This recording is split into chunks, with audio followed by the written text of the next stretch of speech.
702. Education. 15 minutes after 10 o'clock.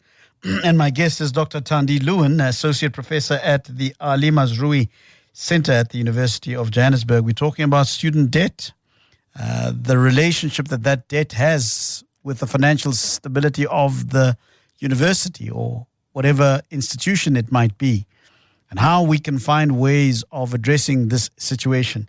And Dr. Thandi Lewin joins me now. Dr. Lewin, thank you so much for joining us. I'm having a little bit of a confused moment here to call you prof or to call you doctor. What would you like? What would you prefer? You can call me Thandi, but I am prof, yes. I'm going to call you prof. Yeah. It makes me feel much better. Prof.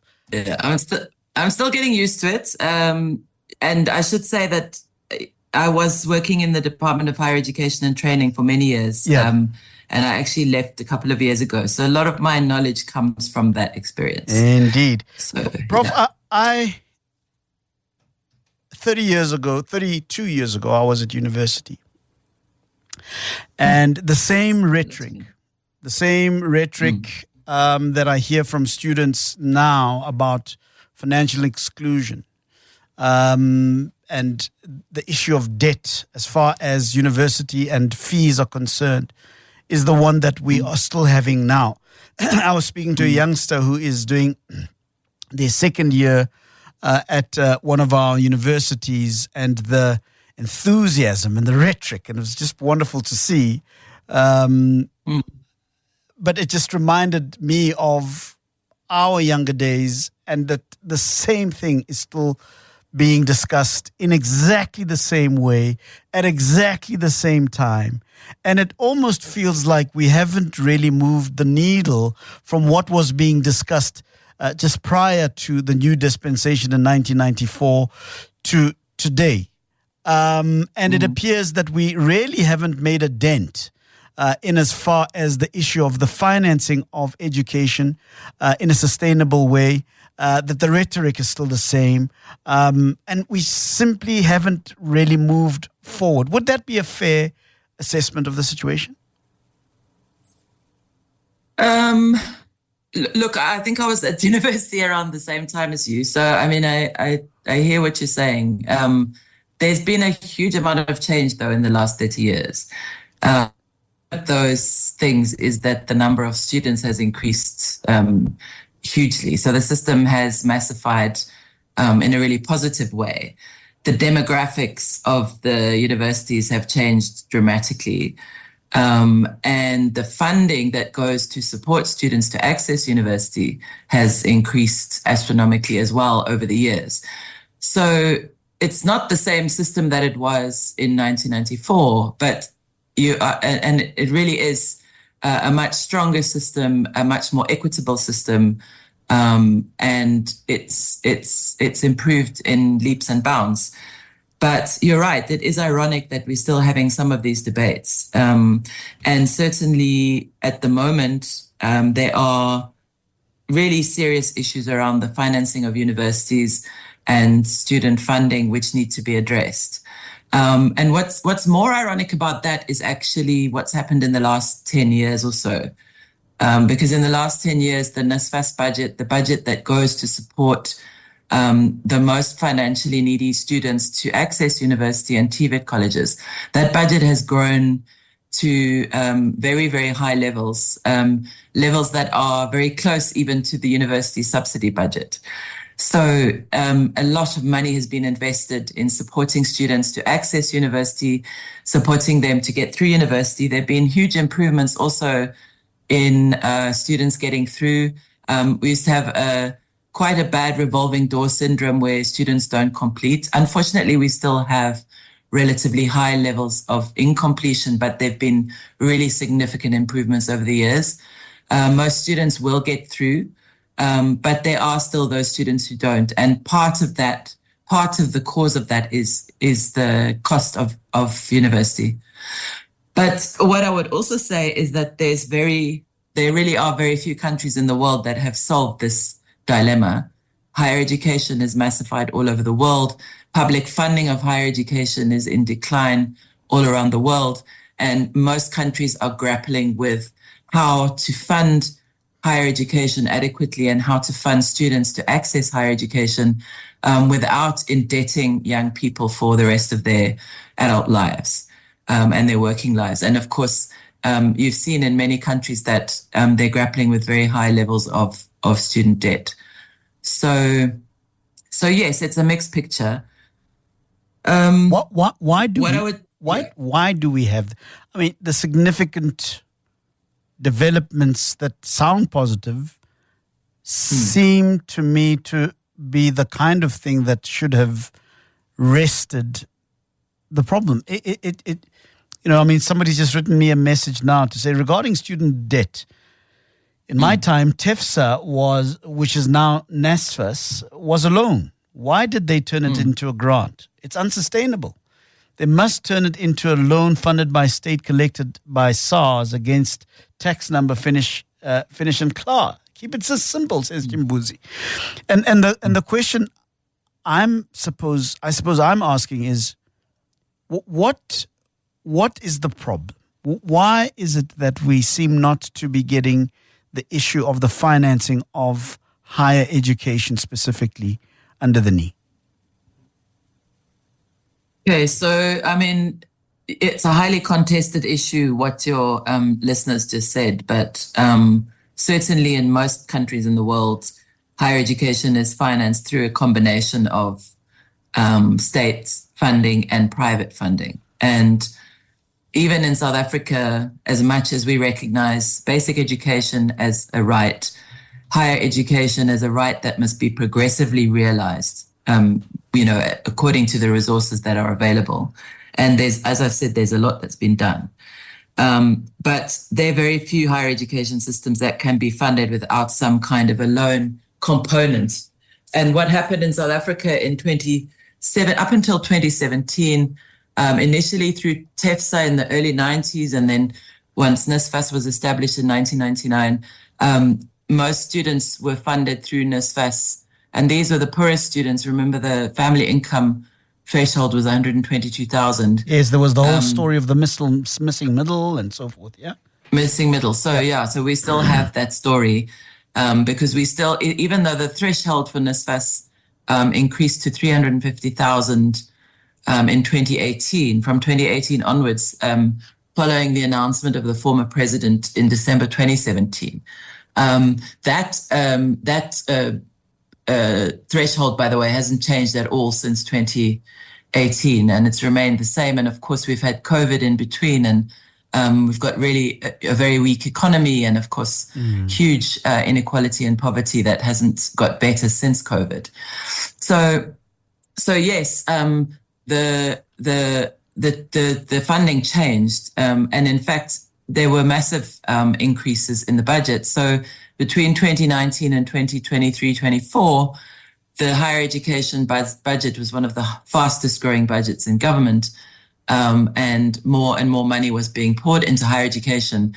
The bulk of that funding went into supporting the NSFAS, the increase in the NSFAS threshold, but also the fact that it had changed from a combined loan and bursary scheme into a fully subsidized bursary.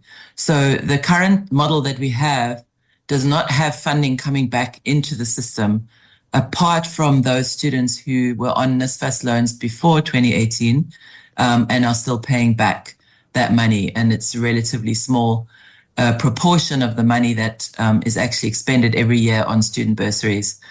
And the other thing that's unusual about South Africa is that we have a scheme that funds not just tuition fee components, but also funds student allowances and accommodation costs and tuition materials and other things. Is this in pursuit of the ideal of free quality education, as you probably hear in the rhetoric? Yeah, it is. I mean, it's not. This is the problem, is that we have this desire for free higher education, but we don't actually have it. Higher education is not free. It has to be paid for. And it's paid for by the state and by those who pay tuition fees. So universities have three main sources of income. And at the moment, universities are somewhere it varies obviously from year to year, but they depend on state subsidy for at least 40% of their income, and that's subsidy that comes directly from the state, which is a lot higher than in some countries actually. So we still have a relatively strongly funded state public university system, and then about 35% of the income that universities receive is from tuition fees, and obviously. There are a number of universities that receive almost all their tuition fees from NSFAS, depending on, of course, the number of middle class and working class students they have in those universities. So tuition fee income is still a very important part of universities' income. So we don't have a tuition-free model. We still have a cost-sharing model in the country, and yet we certainly have a very, very generous bursary scheme, which unfortunately is unaffordable and is not sustainable in the long term. And government itself has admitted this. In 2021, the former Minister Nzimande appointed a task team to look at what it would take to develop a more comprehensive student funding model and a model that would be sustainable into the future. And of course, we also have had, and this is where there's a whole coalition of problems, unfortunately, which is why we're talking about this, is that at the same time we have had quite a lot of ad hoc changes to the university budget. Not only the university budget actually, but money has been taken from other parts of the very important social expenditure of government to support the continued fee-free for the poor program that is funded through NSFAS. So in 2020 and 2021, of course, those were also years that the budgets were cut due to COVID, but there were ad hoc changes in the budget to fund the scheme. And some of that change came from the university subsidy budget. So the problem is that when you talk about student debt, when you talk about student financing, you can't do it outside of the funding of the university system as a whole. And the key point I should have made right at the beginning about student debt is that student debt is not something that's held by government. Student debt is held at universities. So, students pay fees to universities, and it's universities that carry that student debt on their books. And at the moment, and for many years now, universities have been writing off well over 50% of that debt. So the bulk of that debt gets impaired. It never actually gets claimed. So that, in a sense, is lost fee income to the universities, and it's lost income to the universities. And there are lots of complexities in that, which we can go into if you're interested. But at the moment, from what we know, we are looking at about a 17 billion rand debt that is held in the 26 public universities in South Africa. And it's grown. I mean, ironically, it's grown over the period of time that we've introduced this fully funded subsidy scheme. And the other thing, yep, yeah, I was going to ask, if you look at the input that comes from the secondary schooling system into universities in terms of students, and the output by the universities of graduates. First of all, give me a sense of the, let's say, 100 students, for argument's sake, that go into the university system, paid for either by NAFSAS or self-paying or whatever means of paying for their studies is adopted. How much of the 100 that enrolled come out the other side with university qualifications? At the moment, it is about 70% of those students. Oh, that's pretty high.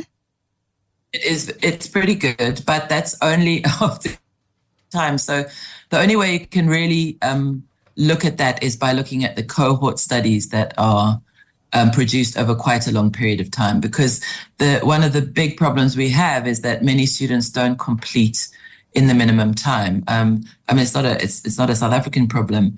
It's an articulation problem between school and university. So many students don't. Okay. I'm happy to for our purposes stay with the 70%. Of that 70% that comes out the other side of this conveyor belt, how many of those actually get a job and are gainfully employed? Well, graduate unemployment is at about 11%. And it's grown, obviously. The main reason why it's grown is because the economy is not performing well and there aren't that many jobs. Sure. But the fact of the matter is that with youth unemployment in the region of about 60-something%, if you have a university degree, your chances of being employed are much higher than if you don't, which is why university education is so powerful in our country, because we're such an unequal country. Is it though, Prof? And I'm pushing a little bit because I'm getting the sense from people who are in the recruitment space, headhunters and so forth, that they are saying we're no longer hiring for university qualifications. We're hiring for teachability. We will provide the training. What we're looking for is people that we can train. And what we are finding, at least from what I'm hearing from an ever-growing number of people who are in that industry, is that they get people who come from university who are perhaps qualified in a particular way, but are not yet competent in whatever it is that they are trying to, and they've got to be trained, but they also come with a certain level of expectation because they've gone through the process of the training at university. And because that level of expectation can't be met, because they are not as productive, because they are not as competent as they ought to be, the feeling is therefore that the companies would rather employ somebody who doesn't have a university degree. They will train them, and ultimately we have a situation where people who have university degrees are not being employed precisely because of that reason. Comment. Yeah, I mean, it's a really complicated debate, and certainly you hear that a lot. But I mean, would you really? I mean, you can't. I mean, you can't not have doctors who trained in universities. Well, we do. I mean, we've got doctors who are languishing at home right now. I think we've got something like 2,000 doctors who are at home right now with those very precious MBCHB degrees. Right now, we have that. Well, sure, and that's not because the university education isn't important. It's because of an issue of the ability of the health system to absorb those. I absolutely get that. And actually, that's a failure of planning. Yeah. Over the longer term. No, let me just quickly make this point very, very quickly, and then I'll be quiet again. I hear you, and I agree with you that it's very easy to misconstrue the situation and make it sound like the problem is with universities. It's not with universities. It is a general planning issue and an issue of economic management is generally by our authorities. I absolutely agree with you. But we're talking here about the appetite to pay for university students either by an NFSS or by parents or by other parties, in the face of this reality, right? Yeah.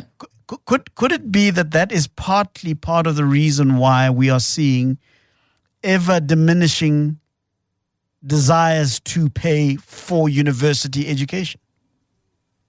Putting everybody in a very precarious position. One, the universities themselves, because they depend on this money that comes from paying for tuition and all other services provided by the university, but also at the level of the students themselves who don't get the support, the sponsoring, as they probably could if the general narrative was slightly different. Yeah, I mean, look, a university education is still an incredibly valuable thing. Like I've said, particularly in an unequal society, we need university education, and it's still incredibly important. There are certainly trust issues in society about what it is that universities are expected to do. More so than it was 15, 20 years ago? Yeah, much more so.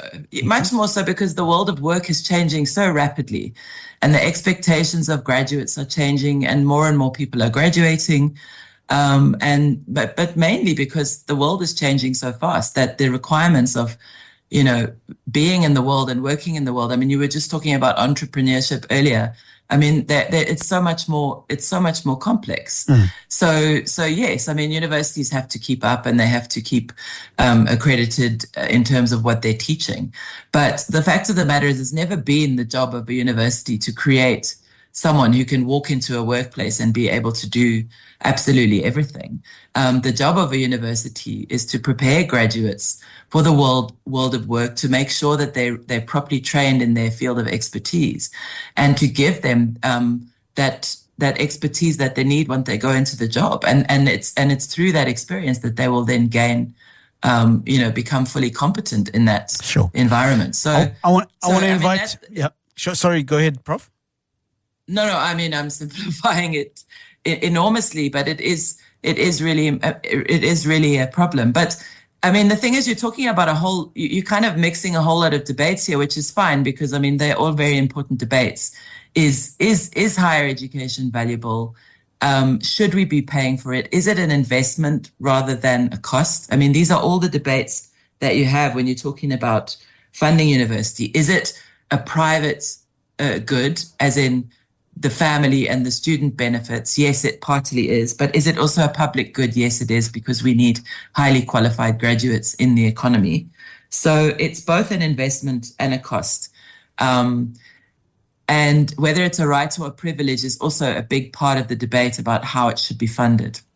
Let's talk. But the problem is... Let me do this. I'd like to invite our listeners into the conversation on 011-883-0702 as I speak to my guest, Dr. Professor Thandi Lewin, Associate Professor at the Ali Mazrui Center at the University of Johannesburg. And we're talking about the issue of student university debt and how that affects the university itself and how that affects society and how that affects the economy and how it's a big debate. And I agree with you, Prof, when you say that the conversation can sound rather convoluted.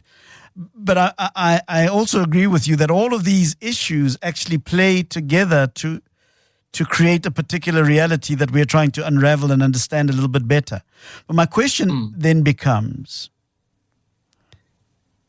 are we operating on the basis of certain assumptions that we have said are part of the debate, but are in fact the de facto understanding of reality? So, for example, the whole issue that you've just raised now around whether education is a privilege or not, whether the paying for education is the immoral commodification of education or not. Those are the big ideological debates that take place around the issue of education. What is the fundamental understanding of our system? In other words, on what does it stand? Which assumptions does our system of higher education and its funding model stand on? Does it understand higher education to be a privilege, or does it understand it to be a right? And could it be that maybe part of the problem is that we aren't really aligned in terms of the philosophy that underpins our system and the way that our system actually works? I mean, our policy is very clear. So, I mean, our National Development Plan is very clear about the importance of higher education, the importance of post-school education. So not everyone is going to access higher education. And you'll see, of course, that more and more students are coming out of school with the matric qualification that should allow them access to higher education, but the spaces are not available, which is also, it's partly a financial issue as well, because we can't grow the system as fast as we would want to. But we're also supposed to be building other parts of the post-school education and training system, like the TVET colleges, like the community college system, etc. So our country is very clear about the importance of higher education. the Freedom Charter and the Constitution are also very clear that basic education is a right. Higher education should be is really important as much as the state can make the resources available. The important thing about our policy is that equity and social justice is at the heart of it.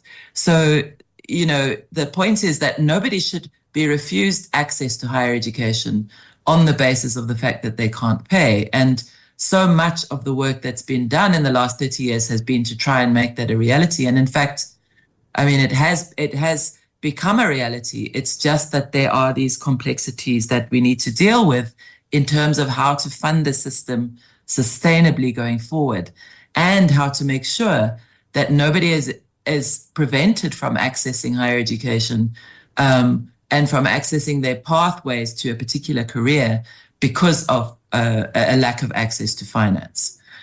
So the country is very clear about it. But surely the debate that was raised by the Fees Must Fall process 10 years ago, which is higher education a public good, and should it therefore be funded fully by the state, that certainly hasn't been resolved, because we still have a cost-sharing model which says higher education is a public good.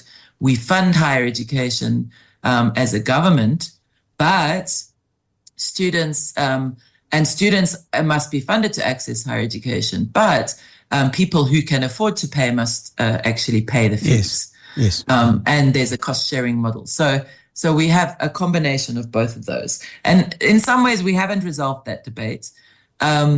Most countries have been unable to solve that debate.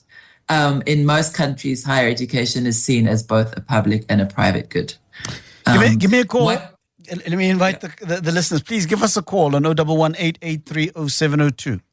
We have a mixed approach, a mixed model that is influenced by a number, I suppose, a number of ideological positions with regards to the importance of education and how it should be funded.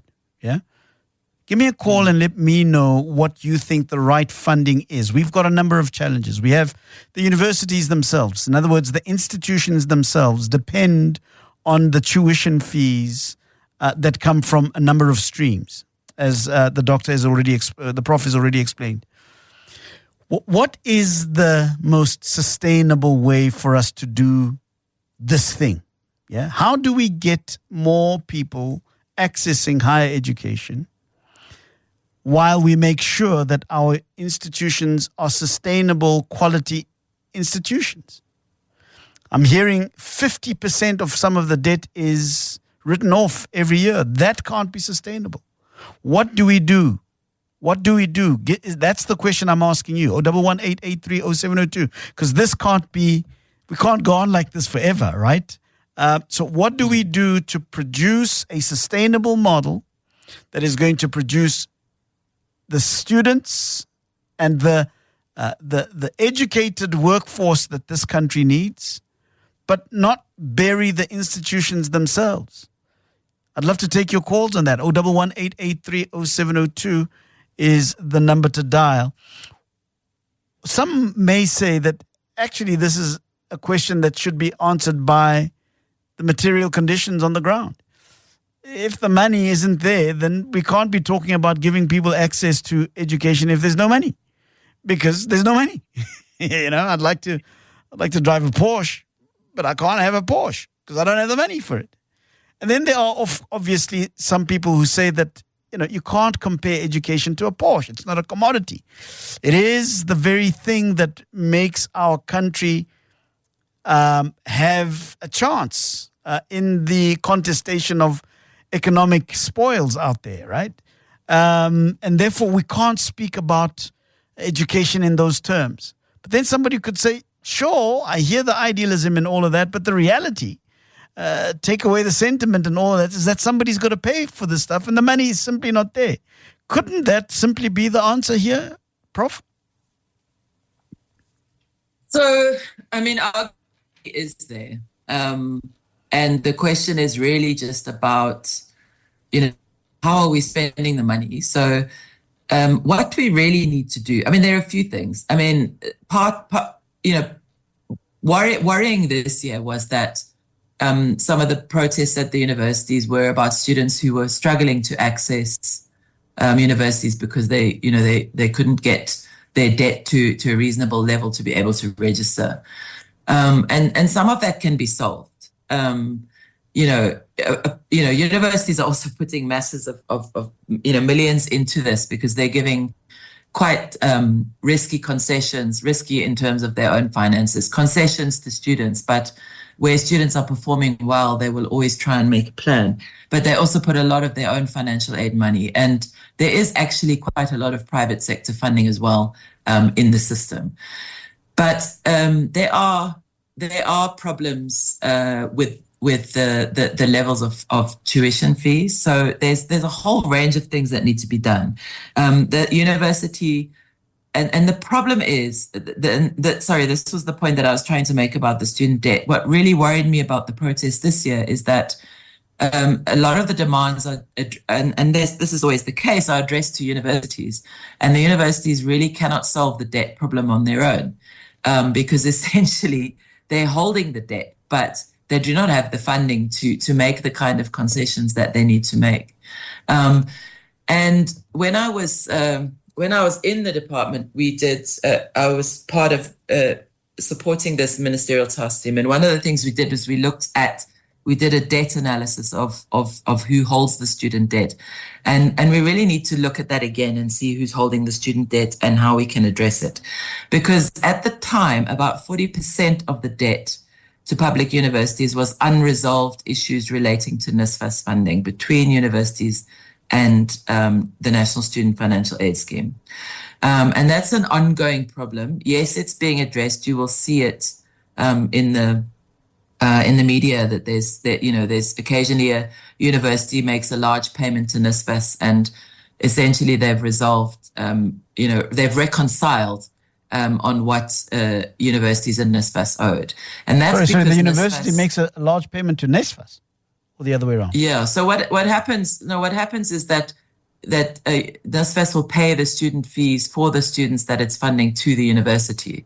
And so they are they have to exchange data between NSFAS and the university about how much funding goes to a particular student and for which course and how much it costs. And that process, because the National Student Financial Aid Scheme, computer systems and information technology systems are not working adequately, that is a very complicated and difficult task, which you'll often hear called the close-out project, but it's basically unresolved issues of payments to students between universities and NSFAS.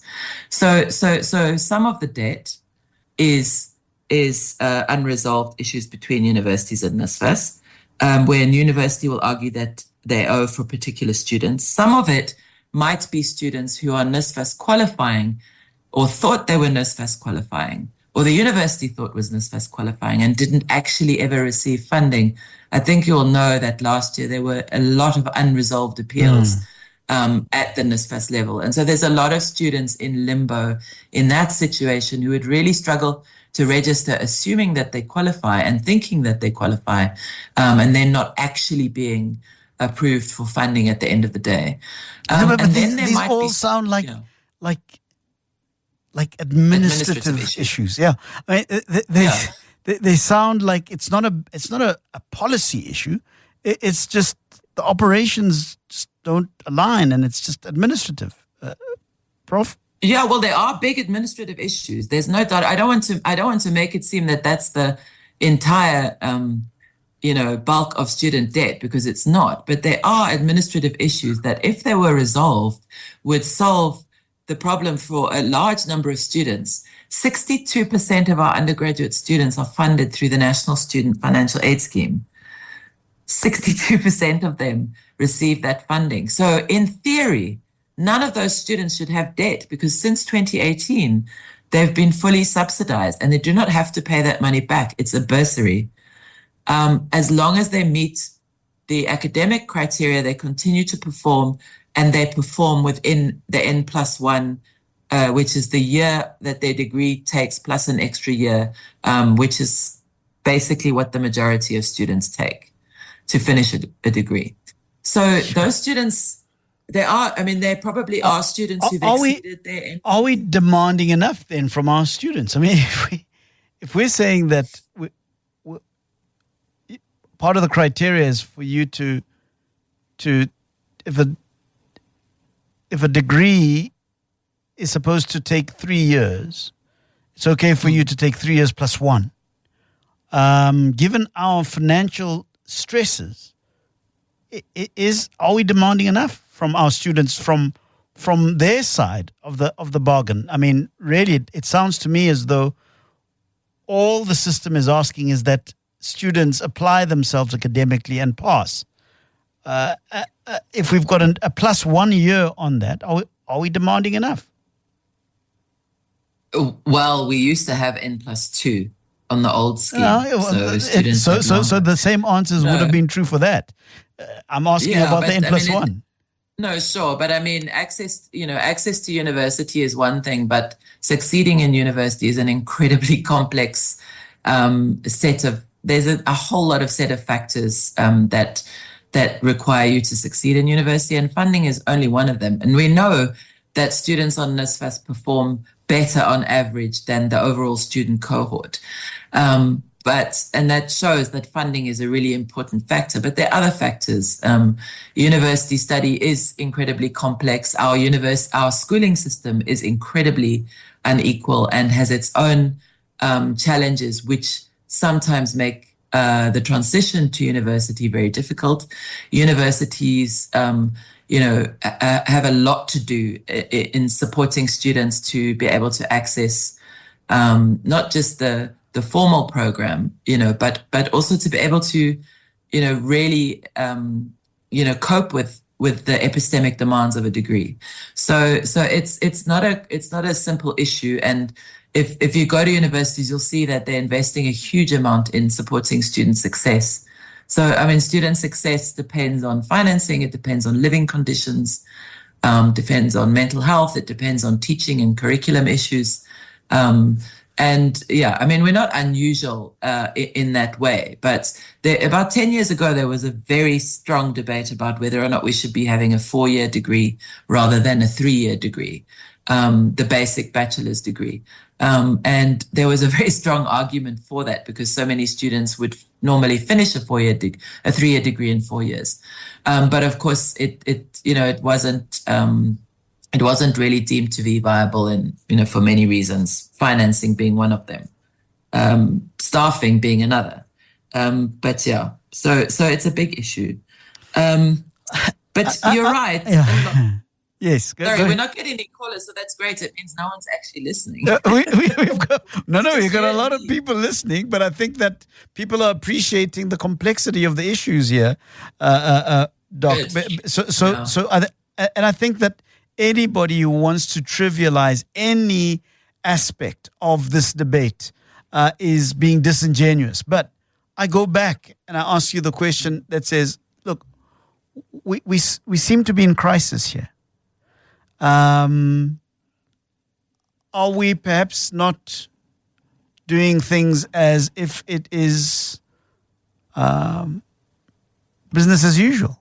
And I go back to the issue of demanding more from students, and I get the complexity of it, and I get. But could it be that we have allowed a situation where students themselves have become such that they demand less of themselves?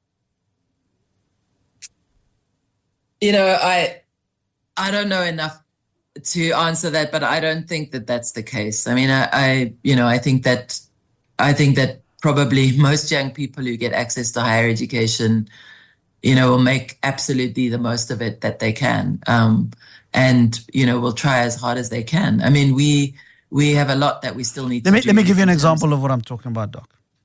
When you and I were at university, part of the mentality was, we're going to go to university, but we understand that we're going to have to get a side gig. We're going to need to do a job on the side, Right? We're going to be a waiter somewhere. We're going to be. I sat with a group of students, and I think 2 out of 30 students that I was talking to about these matters were employed as waiters or maybe at a department store or something. Most of them understood themselves to be full-time students and therefore shouldn't be expected to be looking for a part-time job.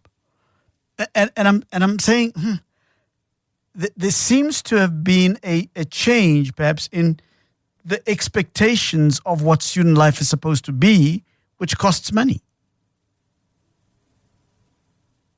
Yeah, but I mean, if you're a student, where are you going to get a job? I mean, there aren't enough jobs for young people who aren't students. So, the economy and the situation has changed. And I mean, of course, when you and I went to university, if I'm assuming it was more or less at the same time, there were there were a lot fewer students who actually went to university. Is that also not perhaps an issue structurally? Listen, now we've got lots of calls. Okay, can I take just? Yeah, take them. We take some calls. Jason in Pretoria. Hi, Jason. Hi, good evening. How are you guys doing? Very good, thanks, Jason. On your mind? Good, thanks. Good. I'm a lecturer at a university, and I was wanting to comment on your comment about are we demanding enough from students? And yes, a 3+1 year is perhaps not demanding enough, but I do agree with the sentiments that there's so much different things that come with it. And currently we're dealing with so many students that, yes, they've got funding, they're at the university, but they don't even have food to eat. And for them to concentrate and travel to the university, some of them living in informal settlements, they don't have enough money to even travel there. They're on NSFAS. So I think, yes, we should demand more from students, but with all the support that the universities are trying to give to the students and helping them, success coaches and everything, I think it is quite reasonable to still keep with that 3+1 year, because there's so many other circumstances that allow students to not complete their studies in 3 years. Why are we not saying, and I'm playing devil's advocate here, Jason, why are we not saying, no, we demand 3, and on a case-by-case situation, we'll decide whether or not the +1 is going to be a concession? Yeah, I think that's a valuable discussion to have. I think that the biggest thing is, though, that lecturers, especially undergrad, struggle to get that equalizing factor in. Like what was said earlier, is we've got so many different schools and unequal schooling system that the first year or two we just really work very hard just to equalize all the students. And have we succeeded? Have we succeeded to equalize all the students? I can comment from my department. I think it takes a lot of hard work, but I think we do get there. There is still a bit of a gap, but I can just comment from my department. Jason, thanks very much for your call. Much appreciated. Let's talk to Wellington in Braamfontein. Hi, Wellington. Morning or afternoon. Thank you. Evening, yeah. Aubrey. Yeah. Listen, you don't want to believe this. It's amazing. I have a 6-year-old boy. I've spent about 40 years as an actor in South Africa. So I'm thinking to myself, how am I going to educate this young man for the next 20 years? Yep. So I go to school. I got my honors degree already. And now in order to better your prospects at a better earning day, right? Yeah, so that I can get a permanent job to teach. Now I'm pursuing my master's degree. I'm in the arts, performing arts. Yeah. So at 60 years old, what are the prospects that NSFAS can fund us? Because they're always in the media telling us they fund postgraduate. And they don't come through to that. So I'm in debt now. I have to pay about $100,000, but I'll get my 2 degrees in only 2 years. So what is the professor thinking of those people? Because there are lots of people I know in the arts who love the opportunity to do a degree and get a permanent job, hopefully a master's degree of sorts. Wellington, thanks very much. From Braamfontein. Prof, I'm going to let you take the last 2 minutes to conclude. The reality is that we're looking at a desperate economic situation, desperate for the students, desperate for the universities themselves, and generally it all looks unsustainable. How do we get the right model that is going to provide us with the minds that we need for our economy, keep our universities viable? How do we do that? So just on the last point, the good news about NSFAS is that it does fund everyone, and it doesn't discriminate on age, but the problem is it doesn't fund postgraduate studies. So from a student funding perspective, we have to get to a point as a country where we have a more comprehensive funding model that allows people to access what they need to access and support them to access it, but does so in a sustainable way and an equitable way. The other great thing about NSFAS, it doesn't choose not to fund the performing arts, for example, which is, one model that we could, hopefully we'll never get there, but it is a model that sometimes people voice when they say, well, there's certain degrees that are more likely to get you a job than others. And then who decides which those degrees are? So that's the good thing about NSFAS. We need a more sustainable, comprehensive funding model, and it's not going to be based only on bursaries. It's going to have a loan component. We need better funding for postgraduate students. Your call is absolutely right on that. But the problem that we have as a country, Aubrey, what we really have to do is we can't look at student funding outside of the funding of the system itself. And we have to look at the comprehensive funding of universities. So we can't just talk about, say, for example, writing off student debt without looking at that within the context of the funding of universities. And we need, our funding to universities is declining, and we need to try and reverse that decline. And we need to find a more sustainable, less ad hoc, more supportive of our policy goals funding framework into the future. And it is highly possible. But and then on the NSFAS side, we need a properly operating NSFAS. And that's another conversation for another day. It is doable. Let's hope that the new board and the new acting CEO can put it in place. I really thought that the administrator should have stayed on for a much longer time because he was starting to get to grips with the problems. But let's hope the new board will take off from where he left off, and that one day we have a NSFAS that is able to operate in collaboration effectively with the universities and TVET colleges, properly integrating systems and doing the job they should be doing, which is to make students access university and succeed. Thandi Lewin, Associate Professor at the Ali Mazrui Center at the University of Johannesburg. Thank you very much for your time.